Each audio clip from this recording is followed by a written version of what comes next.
आरक्षण म्हणजे दुधावरची साय. आरक्षण म्हणजे दुधावरची साय. ज्यांना मिळाले ते पुण्य पाय. ज्यांना मिळाले ते पुण्य पाय. परंतु ज्यांच्यामुळे मिळाले ते आमचे मायबाप हाय. परंतु ज्यांच्यामुळे मिळाले ते आमचे मायबाप हाय. आणि त्या मायबापामुळे तुम्ही आज स्थिर स्थावर आहे. आणि त्या मायबापामुळे तुम्ही आज स्थिर स्थावर आहे. परंतु ज्यांना नाही मिळाले ते मागतात सारखे आरक्षण आहे. ज्यांना नाही मिळाले ते मागतात आरक्षण आहे. ते असे मराठे आहे. परंतु आरक्षण घेता आणि GR मिळता. पण आरक्षण घेता आणि GR मिळता. आम्ही जिंकलो ना आदर त्या थोर महापुरुषांचा. आरक्षणाचे जनक छत्रपती शाहू महाराजांचा.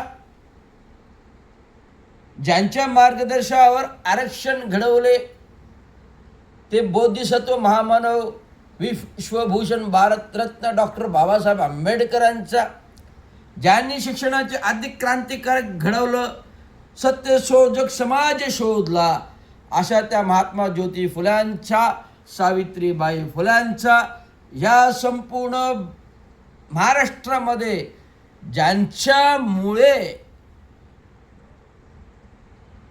शाहू फुले आंबेडकर हे राजकारण चालतं, त्या राजकारणाची सूत्रता आज स्वस्वार्थासाठी, फायदा घेण्यासाठी, राजकीय पुनर्वसन करण्यासाठी लोक करतात. ते आहेत मराठा OBC. आपले राजकीय पुनर्वसन करतात. जे डॉक्टर बाबासाहेब आंबेडकरांच्या आरक्षणावर भीक मागतात, राजकीय पुनर्वसन करतात. परंतु आंबेडकरांनी ज्यांच्यासाठी केलं ते दुसऱ्यांसाठीच केलं. ते OBC मराठा आरक्षणासाठी केलं. परंतु नाही केलं ते उपेक्षित राहिले. ते असे अनुसूचित जाती जमातीचे समाज, ते उपेक्षित राहिले. ते अनुसूचित जमाती समाज जे आम्हाला दिलं, ज्यांनी आम्हाला सूटबूट घालायला शिकवलं, ज्यांनी आम्हाला सूटबूट घालायला शिकवलं, लागले त्यांच्या पोटात दुखू म्हणून आमचे सूटबूट उतरवण्यासाठी आमचं आरक्षण रद्द केलं. म्हणून आमच्या अंगावरचे कपडे काढून आमचं आरक्षण रद्द केलं. या सर्वांचा निषेध म्हणून 8 सप्टेंबर रोजी ठाणे कलेक्टर येथे सामील व्हा. अर्धनग्न आंदोलन उपोषणामध्ये सामील